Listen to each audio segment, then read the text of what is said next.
कोई खोज एक बड़ी सोच के बिना नहीं की जा सकती, ऐसा कहना है दुनिया के महान वैज्ञानिक आइजैक न्यूटन की, जिन्होंने अपनी सोच व लगन के बल पर दुनिया को ऐसी खोज व सिद्धांत दिए जिसके बिना हम साइंस के बारे में कल्पना नहीं कर सकते। Law of gravity, law of motion, calculus आदि बहुत से सिद्धांतों को दुनिया में न्यूटन को मशहूर किया। सर आइजैक न्यूटन 16 दिसंबर 1642 को इंग्लैंड के एक किसान परिवार में पैदा हुए। उनको अपने पिता का प्यार नहीं मिल सका क्योंकि उनके पिता की मौत उनके पैदा होने से 3 माह पहले हो गई। न्यूटन जन्म के वक्त बहुत कमजोर पैदा हुए थे। डॉक्टरों ने उनको बच पाना मुश्किल बताया था, लेकिन ऊपर वाले को कुछ और मंजूर था। उनको दुनिया के महान लोगों में शामिल करना था। शुरुआती दिनों में न्यूटन ठीक से बात नहीं कर पा रहे थे। वह बहुत ही जिद्दी और गुस्सैल स्वभाव के थे, इसलिए उनके कोई दोस्त नहीं था। कुछ लोग तो उनको पागल भी कहने लगे। वह शुरू से ही चांद तारों के बारे में सोचते रहते थे। वह शुरू से ही चांद तारों के बारे में सोचते रहते थे और अपने दादा दादी से उससे रिलेटिव सवाल किया करते थे, लेकिन उनके दादा दादी उनके सवाल का ठीक से व सही जवाब नहीं दे पाते थे क्योंकि उस वक्त तक साइंस में बहुत ही कम खोज व तरक्की हो पाई थी। 12 साल की उम्र में वह स्कूल जाना शुरू किए और उन्होंने द किंग स्कूल ग्रांथम में दाखिला लिया।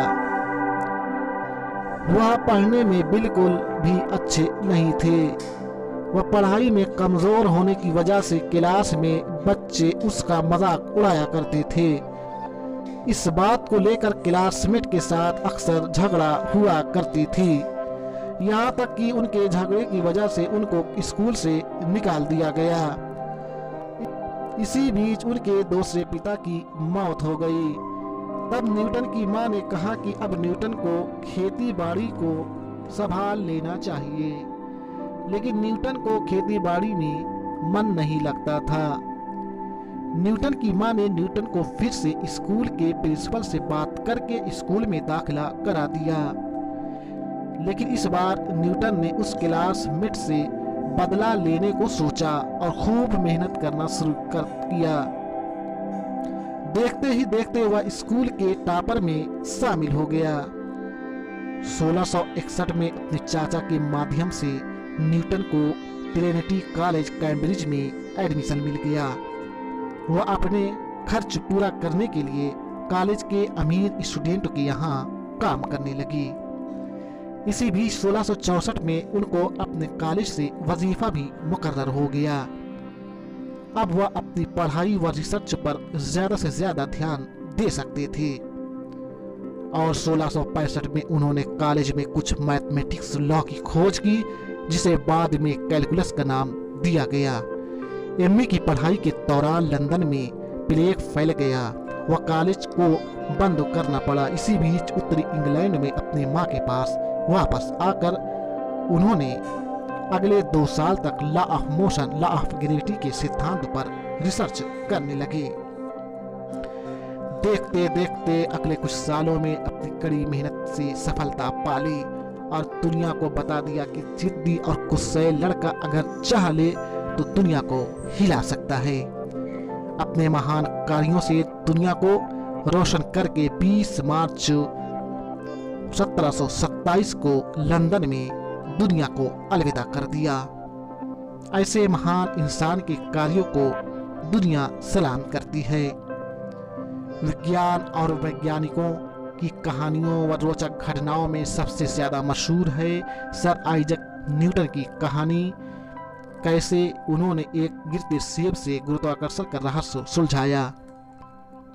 अब पहली बार आम लोगों को इंटरनेट पर इस ऐतिहासिक घटनाक्रम के दस्तावेज को देख सकते हैं, जिन पर सेब से गिरने से थ्योरी के विकास तक की पूरी कहानी लिखी गई है।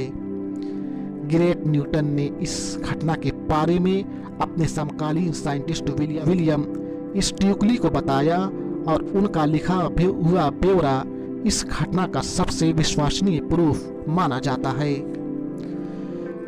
विलियम स्टुकली ने न्यूटन की जीवनी लिखी और उनमें उनके साथ सेब और गुरुत्वाकर्षण के बारे में हुई चर्चा को लिखा था। वह पांडुलिपि बेल्टिन रॉयल सोसाइटी के पास सुरक्षित है। रॉयल सोसाइटी की 350वीं वर्षगांठ पर उस पांडुलिपि को वेबसाइट पर सार्वजनिक किया जा रहा है। न्यूटन के गुरुत्वाकर्षण के सिद्धांतों का पता लगाने की घटना लगभग 350 साल पुरानी 1660 के दशक के आसपास मानी जाती है। विलियम स्टुकली ने लिखा है कि 1726 की बसंत में एक दिन एक सेब के पेड़ के नीचे न्यूटन ने इस घटना के बारे में बताया। तब न्यूटन कैम्ब्रिज यूनिवर्सिटी में पढ़ते थे। प्लेग के फैलने के कारण विश्वविद्यालय बंद होने के न्यूटन उत्तरी इंग्लैंड अपने घर चले गए। न्यूटन ने स्टुकली को बताया कि जिस तरह वह उस दिन एक सेब के पेड़ के नीचे बैठे थे, उसी तरह एक दिन एक सेब के पेड़ के नीचे मैं बैठा था। तभी अचानक एक सेब गिरा था। स्टुकली लिखते हैं कि न्यूटन बैठे सोच रहे थे। जब एक सेब गिरा, वह सोचने लगे कि ये सेब सीधे ही क्यों गिरा और नीचे ही क्यों गिरा, अगल बगल या ऊपर नीचे क्यों नहीं। इसका मतलब पृथ्वी उसको खींच रही है, मतलब धरती में आकर्षण बल है। वैसे रॉयल सोसाइटी की लाइब्रेरी के प्रमुख कीथ मूर का कहना है कि सेब के गिरने की कहानी शायद एक कहानी है जिसे न्यूटन ने बाद में लोगों को समझाने के लिए